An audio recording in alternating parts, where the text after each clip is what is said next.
പുതിയ വീഡിയോയിലേക്ക് എല്ലാവർക്കും സ്വാഗതം. ഇന്ന് നമ്മൾ തയ്യാറാക്കാൻ പോകുന്നത് ചക്കപ്പുഴുക്കാണ്. ഇന്ന് ഞായറാഴ്ചയാണ്, അവധി ദിവസമാണ്. ഒരു ചക്കയുണ്ടായി, അതിനെ അങ്ങ് പുഴുക്കാക്കാമെന്ന് വെച്ചു. രാവിലെ തൊട്ടേ ഭയങ്കര മഴയാണ്, നല്ല മഴ, കുത്ത പെയ്യുന്ന മഴ. ഇന്നിനും വേറെ കൂട്ടാനൊന്നും തയ്യാറാക്കാൻ വയ്യ. എന്നാൽ പിന്നെ ഈ ചക്ക അങ്ങ് പുഴുക്കാക്കാമെന്ന് വെച്ചു.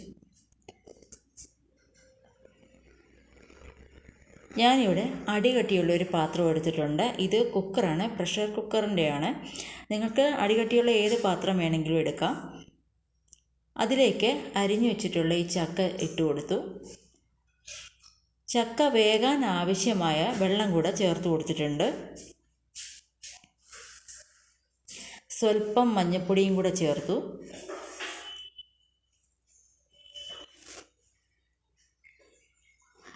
ആവശ്യത്തിനുള്ള ഉപ്പും.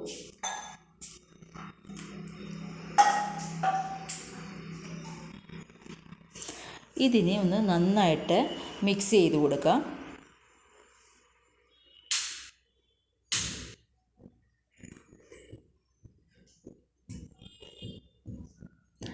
ആവശ്യത്തിനുള്ള വെള്ളം മാത്രമേ ഉള്ളൂ, ഒരുപാട് വെള്ളം ഒഴിച്ചിട്ടില്ല. ചക്കയിലെ വെള്ളം കൂടി ഇറങ്ങുമ്പം കൃത്യമായിരിക്കും വെള്ളം.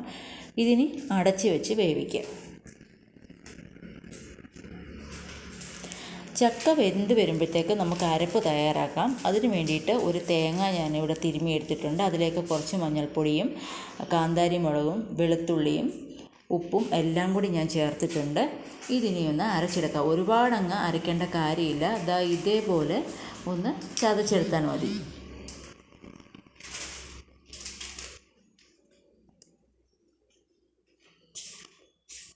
ഈ ഒരു സമയം ചക്ക ഇവിടെ നന്നായിട്ട് വെന്ത് വന്നിട്ടുണ്ട്, വെള്ളമൊക്കെ പറ്റിയിട്ടുണ്ട്. ഒന്ന് ഇളക്കി നോക്കാം. ഇത് കാണാൻ പറ്റുന്നില്ലേ, കൃത്യമായിട്ടത് വെന്തിട്ടുണ്ട്. ഒരുപാട് വെള്ളമില്ല, ഉണ്ടായിരുന്ന വെള്ളമൊക്കെ വലിഞ്ഞിട്ടുണ്ട്.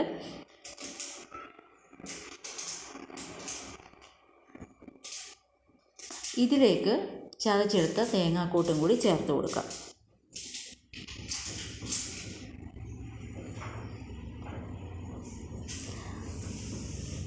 കുറച്ച് വെള്ളം കൂടി ചേർത്ത് കൊടുക്കുക. ഇവിടെ മിക്സിയുടെ ജാറ് തന്നെ കുറച്ച് വെള്ളം ഒഴിച്ചിട്ട് ഞാൻ എടുത്തതാണ്. 2 തണ്ട് കറിവേപ്പിലയും കൂടെ ചേർത്ത് കൊടുക്കുക.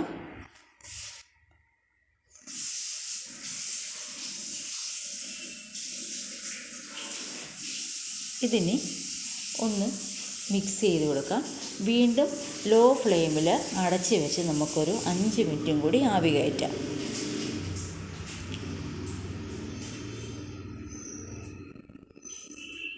ചക്കപ്പുഴുക്ക് റെഡിയായിട്ടുണ്ട്.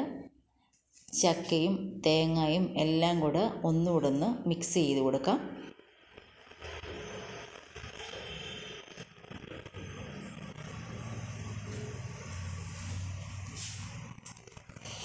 ചക്കപ്പുഴുക്ക് റെഡി. ഇതാണ് ഇന്നത്തെ കൂട്ടാൻ. ഇതിൻ്റെ മേളിലേക്ക് ആവശ്യത്തിന് വെളിച്ചെണ്ണയും കൂടി ഒന്ന് ഒഴിച്ചു കൊടുക്കണം. വെളിച്ചെണ്ണ ഒഴിക്കുമ്പോഴാണ് അതിൻ്റെ ശരിക്കൊരു ടേസ്റ്റ് വരത്തുള്ളൂ ആ പുഴുക്കിന്. ചക്കപ്പുഴുക്ക് റെഡിയായി. വീണ്ടും അടുത്ത റെസിപ്പിയുമായി കാണാം. അതുവരെ ബൈ.